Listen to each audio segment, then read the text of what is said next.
Yo, what's up? It's Jimmy on from Glitchy Thumbs. We're making characters and we're making games the glitchy way. In today's episode, we have character 3.5, which is Raz the White Rabbit. We add a little bit of hints of red here and there. If you haven't checked out part 1 of building it in Buildbox, definitely check that out. We put together the animations for the idle animation and the walk animation into a Buildbox file. And we also did mechanic number 1, which was just using the joystick mechanic. So check that video out, and also check out the Blender video as well on how I created that character. And we're going to be using a template for part 2. So let's get to the video. I go to File, New, and then click More Templates. And I really liked the Venture Run template. We used that with character 3.4, Dino Turtle. I thought it was a really good mechanic. Works with any of my characters, I feel like. And I'm just looking around to see which template I would like for character 3.5, Raz the White Rabbit. And you know what? Let's use the Adventure Run mechanic again. I really like the mechanic. Definitely could see myself building new levels for that. It seems fun to do, it seems easy to do, and I already have a video of the gameplay, so I could possibly do that. I do like platformers. Platformers are super fun, and having a 3D one would be possible with this mechanic. And that would be pretty cool to build out actually, but I don't know how long that would actually take. But before we do anything with this template, let's go back to the platformer controls template for character 3.5, and I'm going to export the BBasset for Raz the Rabbit, name this character 3.5. That way we have the character already set up for us. Since we already set up the joystick mechanic for that, we can just drop that in. And really check out the last video for part 1 if you haven't already. There's a lot of good nuggets in there. I feel like I do a pretty good job going through all the projects that I'm working on. So let's get into the Adventure Run template. Drop in character 3.5. So I click into the player, and since we have an idea of how the brain boxes work, because I looked at that in the last video, the animated platformer has a bunch of keyframe animations for this Kenny character. And what we can do is actually switch it out for our idle and walk animation. Seems pretty straightforward. So the idle animation, click the drop down menu for the animation, click the first animation because we know that's the one for the idle animation. And then for the walk and run, we change it to the last animation for character 3.5. And then for the subscene, this is where you edit the character. And on the left, you can see character 3.5. Raz the White Rabbit is on this list because we dragged in the character earlier on. All the settings are already set up. Click assign, and everything should be good to go. And I definitely wanted to check out this mechanic again because when I was looking at the joystick, it wasn't working correctly on how I was setting it up, at least with the brain boxes and the animated platformer. So it's interesting that the joystick mechanic works in this. So that's why I wanted to give it another try. And I did use a different joystick in the last video, so that could probably be a reason why, but let's test it again in this mechanic. And let's go to the UI screen real quick. And in this Adventure Run, there's going to be gameplay music that's in the background. I like to remove that for all the screens because I kind of like testing the game with no background music when I start out. I feel like that stuff gets a little bit annoying if it's something that's kind of like in your face and it doesn't really mesh too well with the gameplay, or at least that's how I feel. Like all of a sudden there's sound and I don't know, I feel like it's just not part of the environment. That's how I think about it, but you guys can keep it if you want to. That's just me, because I'm just going to continue to keep playing this game mechanic, and I definitely want it to be a little bit silent as I work on mechanic. And it's probably because I also like to add music towards the end and all the sound effects. So I like to get everything in a game mechanic, like the characters, the obstacles, collectibles, any of the background assets, and all the platforms and stuff, and getting everything set up first before even adding in sound. I mean, it really depends if you want sound within your game. They say to, I mean, everyone's a little bit different. Some people like to add sound in right from the beginning, so it's all personal preference. For me, I like to add the polishing and all that stuff as I create the mechanic, and then things happen in my flow or in my creativity where I'm just like, maybe right here should be a sound.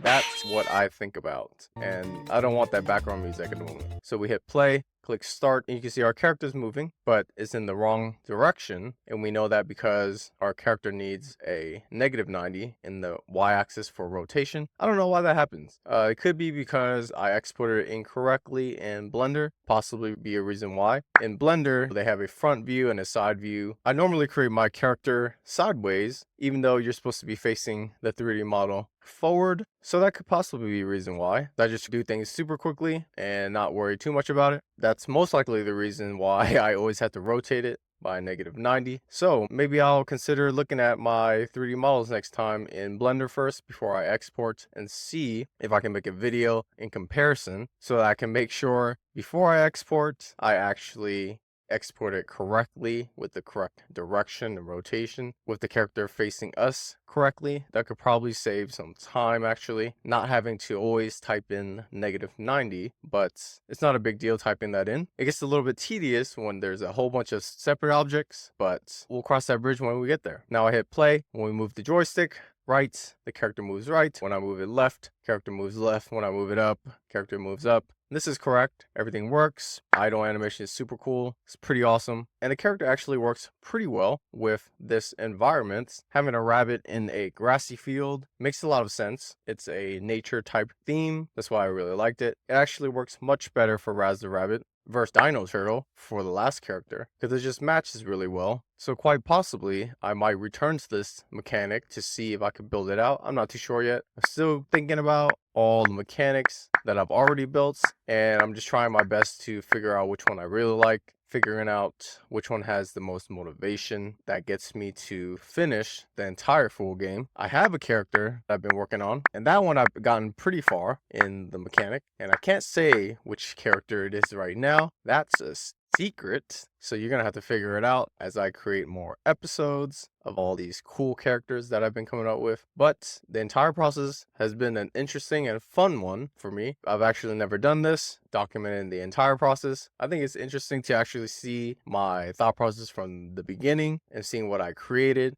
and which ones I actually choose. I think that's pretty cool to see. Not many people share that stuff, and that's just something I wanted to do as a fun project of mine, trying to be as creative as possible, coming up with the ideas, coming up with the sketches, drawing the sketches myself, and then creating the 3D models in Blender. So that entire process has been super fun, and then bringing it over to Buildbox to see what I can create, or even just test out a whole bunch of things that I think would work out with my characters. It's been a very long journey. I don't know if you guys have noticed, or at least I haven't really been posting a lot of videos. It took me some time to even get to this point. I've been working really hard for, I guess, almost a year so far. I gotta look at the dates, but I've been working pretty hard on this project. The previous years actually broke my wrist, so I couldn't really do anything with my right wrist, and that's pretty much everything. I couldn't really sketch or even use a mouse. I mean, I could use a mouse actually, but I can't really use a keyboard. I've just been taking a huge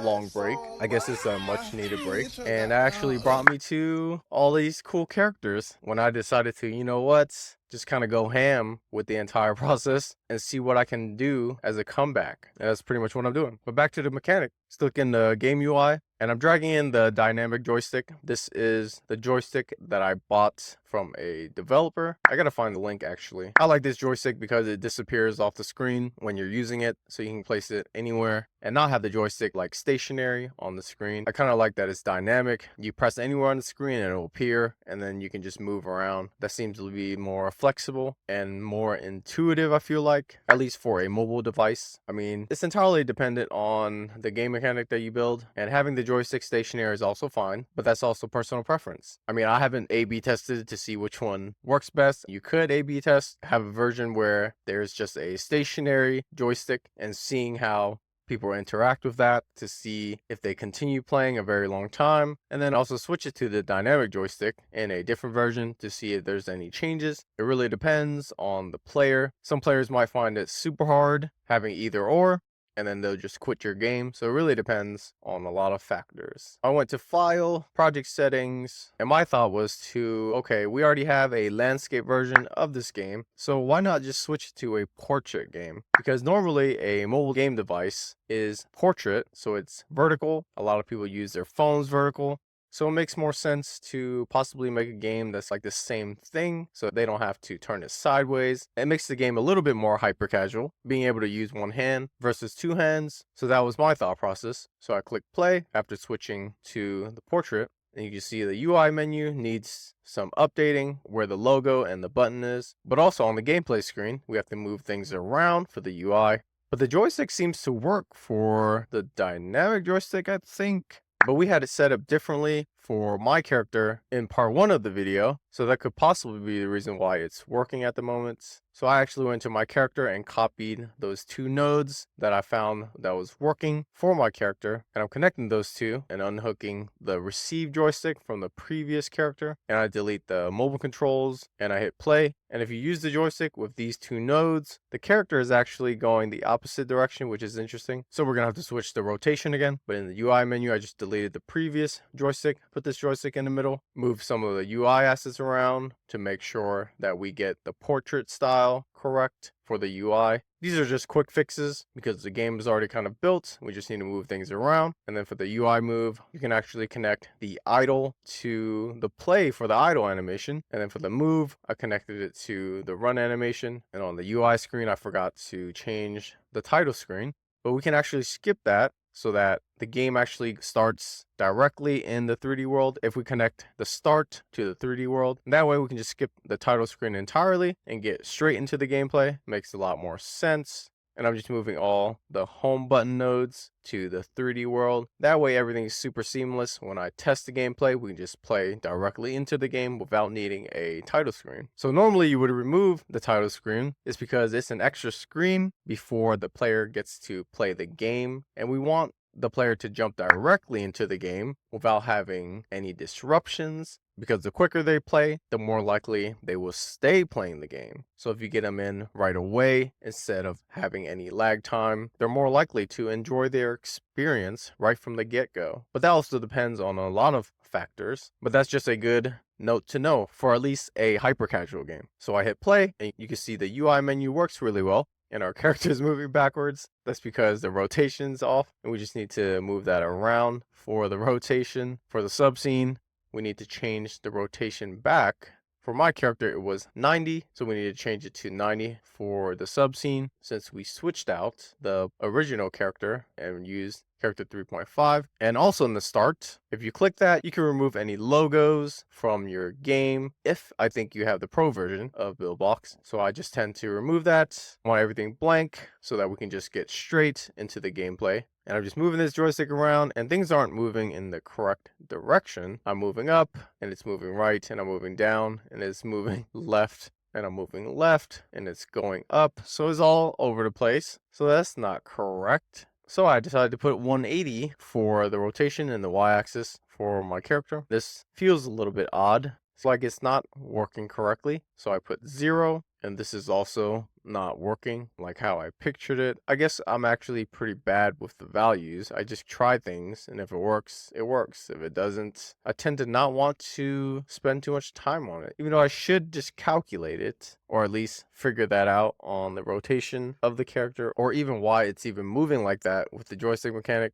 It should work technically because it worked with my previous character. So that's a little bit odd that my rotation value wasn't working. So I added the mobile controls again for those nodes. I felt like it worked in the beginning, so that's why I wanted to test it again. So I removed the connections to the 2 nodes that I have just to see if it was actually working. And when you remove the nodes, you have to click the receive joystick node and then remove the event group, and also change the event name to J0, because that's what's being sent from the joystick on the UI screen to this receive node. And for the UI run button, I changed it to none. And for the UI jump button, I changed it to none as well. So I press play and I'm just moving the joystick around. So it's interesting that character 3.5 works with the dynamic joystick in the event run template, but it didn't work when I tried it with just a blank template. So that was probably an inconsistency that I felt was a little bit weird. Not sure why, because I set it up correctly in a previous video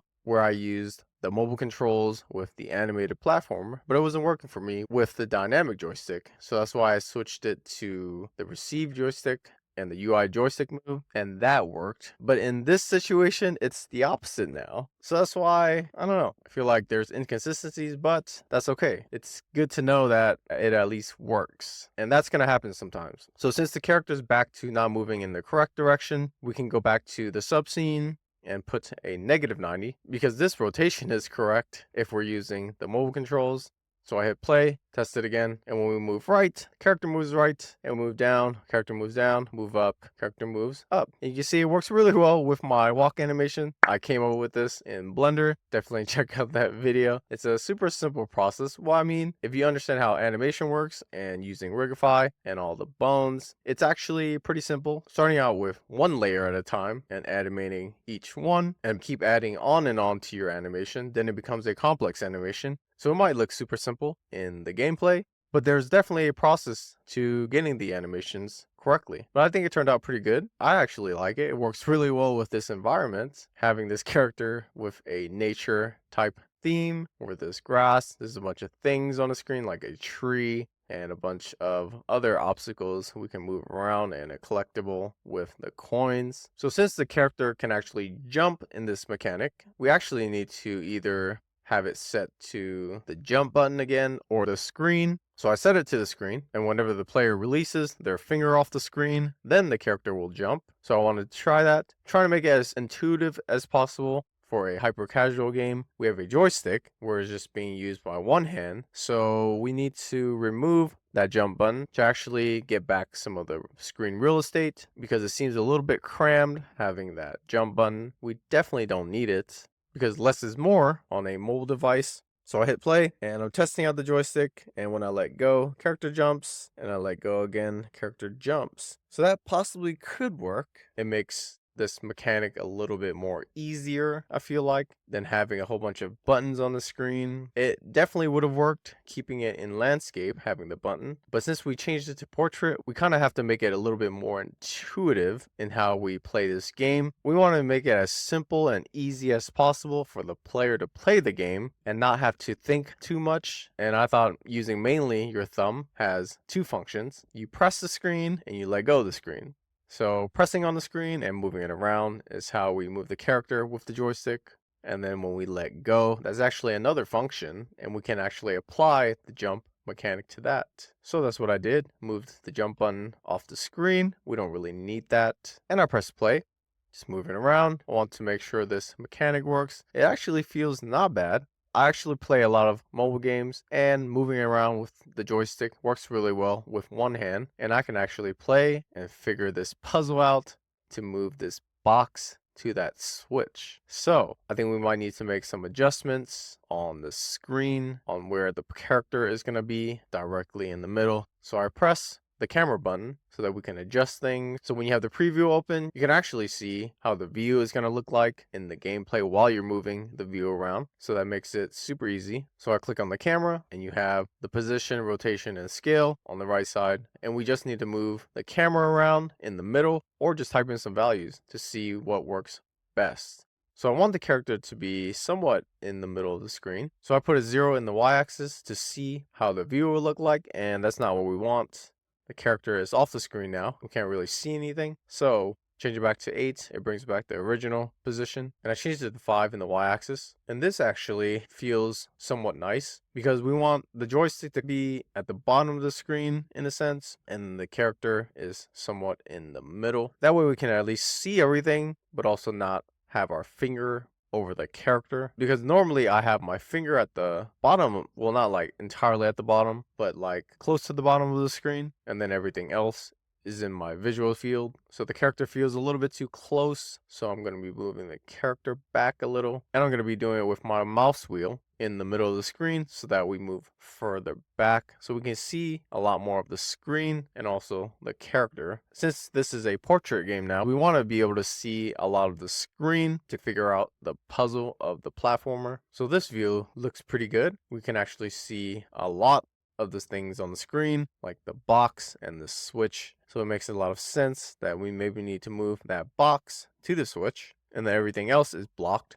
So it makes the game kind of a mystery on what we need to do, because we can't really see everything. We can only see what we need to see. So I like the platformer mechanic with the dynamic joystick for character 3.5, Raz the Rabbit. I just think this mechanic would be pretty fun if I came up with 50 initial levels and just got the ball rolling to see what would happen, if people would enjoy it. But I'm still a little bit iffy on the levels, because I don't know exactly how much time it would take me. So it's going to take a lot of time to actually think about each level and try to not make it super hard or at least I want to make it somewhat challenging, and at the same time I want to make it super easy to get into and not have to figure too much out. There's a lot of things that you really need to think about for your games. Like this one would be pretty fun for me to play. I definitely like puzzle type logic games, and this is like a reminder of Super Mario 64. So that game I really liked playing growing up.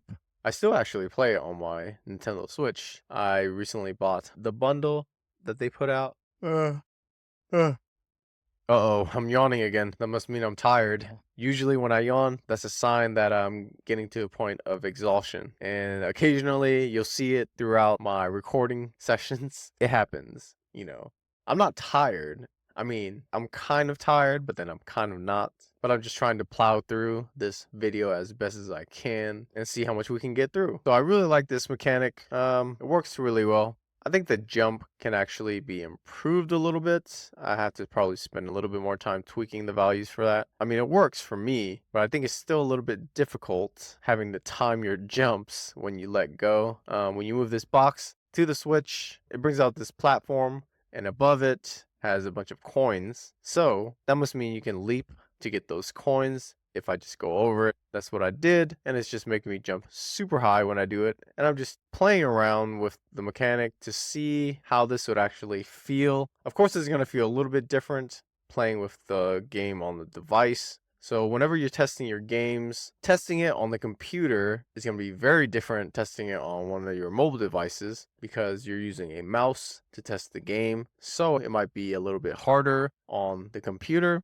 than it is on your mobile device, or vice versa. It just really depends. So if this is a mobile game, you technically have to test it on a mobile device to make sure it actually feels like it could be super fun on a mobile device. And I'm clicking the pause button. I don't know what I'm looking at here. I'm probably just adjusting things as best as I can. And these are just kind of like placeholders anyways. So most likely I'm going to be switching things around. I just wanted it to be placed nicely so that when I record the gameplay, it would at least make sense on what everything is. And some of these buttons were a little bit too large because they were being used on a landscape screen. So I just decreased the size for the pause button from 0.36 to 0.3 for both X and Y. And I also changed this background portion for the score to 0.3 as well. Everything just looks nicer when it fits nicely on the screen. Of course, this would be something that you would do in the polishing stage of your game. And you can also test to see if it looks much better without this background decoration for the score. And you can click one of these dots for the eyeball column, and I will make that background for the points hidden, and I press play. And it really depends on what you think.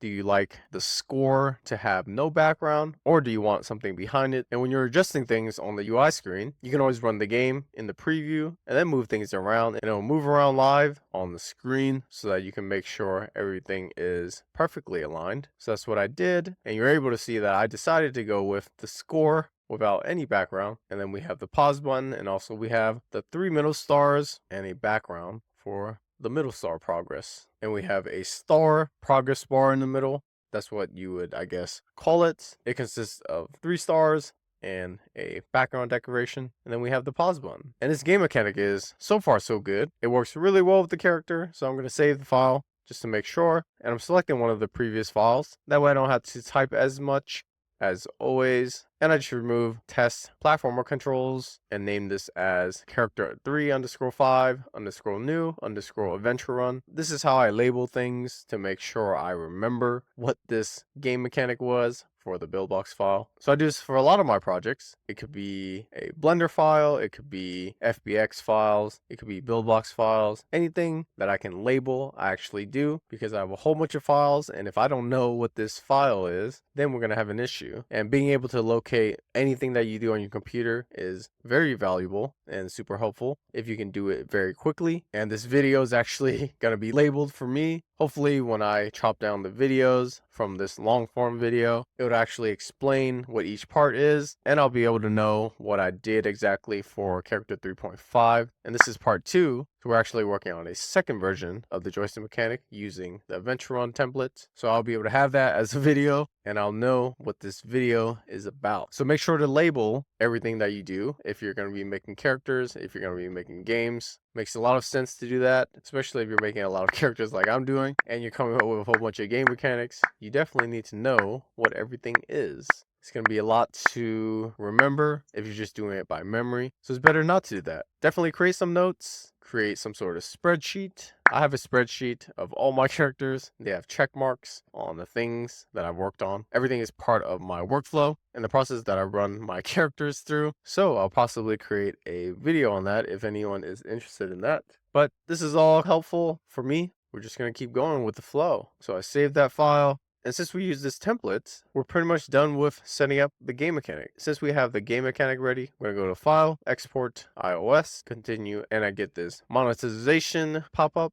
And I forgot to change the bundle ID because this is a template. It already has a bundle ID set in stone already. So I actually need to go to File, Project Settings, and let's remove this game icon. I like to keep it blank. And also for the bundle ID, change it to com.gt.tester game. Name on the device is character 3.5. And since this is a template, all the ads might be set up. These are things that I've figured out as I've been working with my previous characters. So we stumbled upon these things working with templates. So these are things I have to kind of like switch off before testing my game mechanic. So on the game UI, the banner and the interstitial is unchecked, which is good. For the lose screen, banner ad and interstitial ad is checked. So we need to uncheck this. I definitely don't want the ads showing when I'm testing the gameplay. And we also need to change the interstitial ad frequency back to 1. So keeping all that unchecked and having 1 in the banner ad frequency and the interstitial ad frequency ensures that the ads don't show up in your game and you don't have to worry about it. And we also need to change it on the win screen as well. So I uncheck that, change the 4 to 1, also on the pause screen and also on the title screen, even though we're not using the title screen. But you want to make sure everything is set to the default settings. And this is my personal preference when I'm testing my games. I don't want anything to disrupt the flow. I want to see how the game feels like when I'm playing and what happens when I'm testing the game. Like, is it fun or is the game too difficult? And what are some things I can change? And I'm doing that as I'm testing the game and playing the game. So you definitely don't want to see possibly like a bunch of test ads because we're also not at that point in our game development cycle of putting ads in the game. Ads should only be put into your game when it's ready. So that's also at the end of the process. For me, the polishing stage of your characters. So coming up with different colors possibly throughout the entire process, different color palettes. I saved it towards the end or as I'm working on the game, a specific color comes to me on how I think it feels for certain things in the game or certain things for the character. It just really depends on the mood, I guess. And then the whole monetization stuff, setting all that up, I do towards the end. And we're not even there yet. We're like pretty much in the beginning still of creating a game. And you can tell the entire process is, I don't want to say it's super long, but it is super long. So if you want to make a game yourself, be prepared to know that you're going to spend a lot of time because all the stuff that I've been showing you for my characters, I'm actually spending a lot of time. I'm just speeding everything up for you guys. So all the long videos are actually being shortened. So if it's going to feel like, oh, he created this game super quickly, but it actually took some time. So be aware of that. That time is super valuable. Making games actually takes a lot of time. So be prepared to spend your undivided attention to make sure that you actually complete the game. You can make a super simple game if you want to, or you can make a complex game, but make sure you start with a simple game and build your way up. Otherwise, the complex game is going to be way too hard for you and you're going to want to quit and not want to make anything. So start with something simple. Start with an endless runner, or start with a platformer, or start with one of the templates and start to figure out what game mechanic you can actually build. Normally, none of us can actually build anything because we don't really know anything. We only know whatever idea we have, but that idea might even be more complex than it is. So try not to think too far ahead and just go with the flow and have fun with it. Since we removed all the monetization, go to File, Export, iOS. And when you have the settings all correctly, you won't get any error message as you export, which is a good thing too. I'm trying to make this as seamless as possible for me to test the game. That's what's really important to me, getting it on my device and playing and getting my screen recording to make sure that I have this for future reference. click export, save, go to iOS, click the Xcode project, go to signing capabilities, select my team, double check the bundle display name character 3.5 so we don't have to enter that anymore. You can see I'm actually making everything a little bit more efficient throughout the entire process. If you've been watching the previous videos, you'll know that I was doing that over and over, having to type in my character in the bundle display name over and over. So it's actually faster to do it in Buildbox under the app name. So it's good to just try to make everything seamless as possible. And then for the bundle ID, I just add 3.5. This way I have another app for character 3.5 on my phone. I have all the other characters on my phone and I can just click them and just play for whatever game mechanic I came up with. Or if it's just an animation, I can do that too. But I can also watch the screen recordings as well. So there's various ways where I'll remember to get back to a previous character. And that's just how I decided to organize everything. So I click play, run this to my device, and this is the screen recording that I took on my phone of the entire gameplay actually with character 3.5 as the White Rabbit. For the adventure run template, I wanted to play through the entire game to capture the important parts of the platformer game and seeing what I could possibly do with it if I wanted to return to this character and also this game mechanic. This is actually a pretty long gameplay video that I took. So we start off as character 3.5, which is Raz the White Rabbit. We're moving around with the joystick. It works really well with the joystick actually. And we need to move this box. That's like the puzzle aspect of this game. We move it to that switch. And there's still some sound effects that I didn't remove in the game. That's because they were part of collecting the coins. I'll need to mute that part. When we move this box to the switch, it brings out that jumping, leaping platform, which we can collect that coin. And now we need to figure out what else we need to do in this game. And I switched the jump to after I release my thumb off the screen. So that's how I'm able to jump. It still feels a little bit odd to jump this way. So I would need to tweak that to make sure it's a little bit more intuitive and that it activates as soon as I let go of the screen. I felt like there might be some settings that I didn't adjust, but we get to the second floor and I feel like the jump is a little bit too high. So I probably need to either adjust that or maybe keep it that way. But we get to the second floor and we see all these jelly enemies that we can jump on top of. And I'm recording this, so I'm making sure that I jump over each character to make sure that it works correctly. And then there's a star in the middle above this rock Stonehenge thing. And we move the box to get on top. And that's how we got the first star. So this already feels really nice as a platformer. It makes a lot of sense. We get to the left side. There's this platform that brings us up to the top. And when I get to the top, the jelly enemy, which was super hidden from me, so it would have been a shock. I probably would have died there if I tried to speed run this because there's no lives in this game mechanic. I actually think lives would really help this game mechanic. So possibly having 3 heart lives or even a health bar for when you run into enemies. That way you don't get killed instantly because when you die in this game, you have to start from the beginning. And that's going to be a little bit annoying and going to cause some frustration. Of course, you want to make sure to balance that in your game. I think Super Mario 64 had a health bar for the character. I haven't played that game in a while actually, so I might have to review that to see some elements that I would probably add to this to make this a little bit more fun. But so far playing it with the joystick, it feels super intuitive. I think it would work really well. Like if I had a good time playing this, I think other people would have a good time. Then we have these moving platforms and we got to make sure to collect that second star. And the jumping is a little bit tricky to collect all the coins because I'm just hitting my head on the platforms. Something I probably need to adjust. This is just a test mechanic, and jumping over to the other ledges I feel would be super difficult for other people because you can see it actually took me some time and I'm just falling down because letting go of the screen and timing my jump and trying to get over the ledge is actually pretty difficult. So that would cause some frustration. It has to be very, very on point on the jump in order to make sure that this mechanic works. But I set it up super simple and I didn't really adjust the settings. So that's something I would probably go back and review if I were to come back to this mechanic.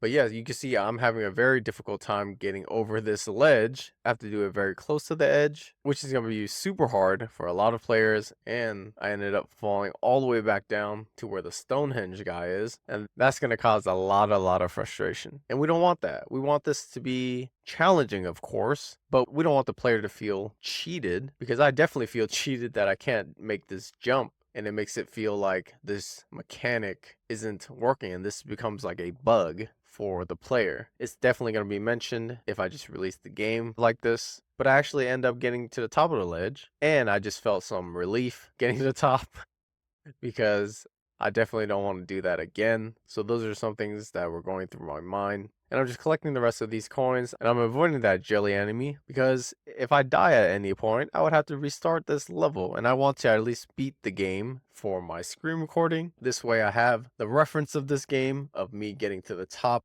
of the entire level. So I'm just collecting the coins as best as I can now. And there's a whole bunch of jelly enemies at the top, so we need to avoid those. I could be super risky, but I just want to collect this star. And that star takes us to the windscreen, and then somehow my device stopped the recording, so I couldn't show that windscreen. But that's the entire first level of the adventure run template, and it works really well with character 3.5 Raz the Rabbit, and that took me a whole 4 minutes to get that screen recording. So 4 minutes of gameplay that I thought was super fun. I like puzzle games, and this is like a puzzle platformer in a sense. It's something you would have to think a lot to figure out, but also not think too much. And also, if it took me 4 minutes, and it's my game, so of course I'm going to be better at my game, it might take players a little bit longer to beat the level. So I really like that this gameplay is going to take some time. So people are actually going to be spending some time playing this game. So quite possibly this would be a really fun game mechanic to work on to create a full game. Coming back to this, I feel like a lot of people would really enjoy it, and also is really good for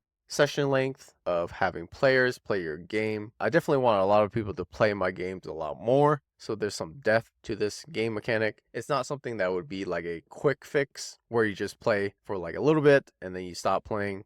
Of course, those games are fun, but at the same time, I want some kind of depth to my games where you'll come back and continue. And having this platform game mechanic where you can finish the level and then come back to it, and if there's at least 50 levels, it would make a lot of sense. Then it would be a pretty decent game for people to check out. And also it'd be pretty fun to come up with the levels actually, because there's a lot of things you can actually do with the levels. You can think of any puzzle. I've only worked on one puzzle game, that was Sneaky Ball Go. That was a very super hard game that I worked on. I made it like super hard because it was a game that I built during the time when Ketchup was making a whole bunch of hard, addicting type games, and I referenced their game mechanic, like having that feel of frustration and challenging. So definitely check out Sneaky Ball Go if you haven't. It's like super hard, so you're gonna be super frustrated, but I had a lot of fun with that game. The mechanics is a little bit iffy because that was just a game that I felt that I wanted to make, and I would probably change that game around if I were to remake that. I actually made a video of Sneaky Ball 3D that I was planning to also make, but that game didn't have enough motivation for me. There's a video somewhere on my TikTok actually, you can check out that video. But yeah, I actually really like this mechanic. So I don't know, it's a little bit up in the air for me for this mechanic. I'll probably have to review this video to see if I will return to this. But that concludes this episode for character 3.5 part 2, building it in Buildbox. I hope you enjoyed this video. You can start seeing how things are flowing seamlessly with my workflow and the way I'm approaching my game making process. I'm trying to ease myself back in, but also figure out which game mechanic I really like. So it's part of the process of being creative and also figuring out what you want to make at the end of the day. So hopefully you enjoyed this video because I enjoyed playing this game. Took a whole lot of 4 minutes to get to the top, but I think the game will be pretty good if I came up with 50 levels just to start, and we'll just have to see if I come back to this gameplay. If you like this video, please like and subscribe. It definitely helps. I've been working really hard on this project of mine. I hope you've been enjoying all the episodes that I've been putting out. I think this is actually super fun, and I'm trying my best to release all the characters that I've been working so far. So I'll see you in the next video for the last character in this character set, which is character set number 3. And thanks for your time. Have a good day. Take care. Don't forget, we're making games, we're making characters the glitchy way, my way. See you next video. Peace.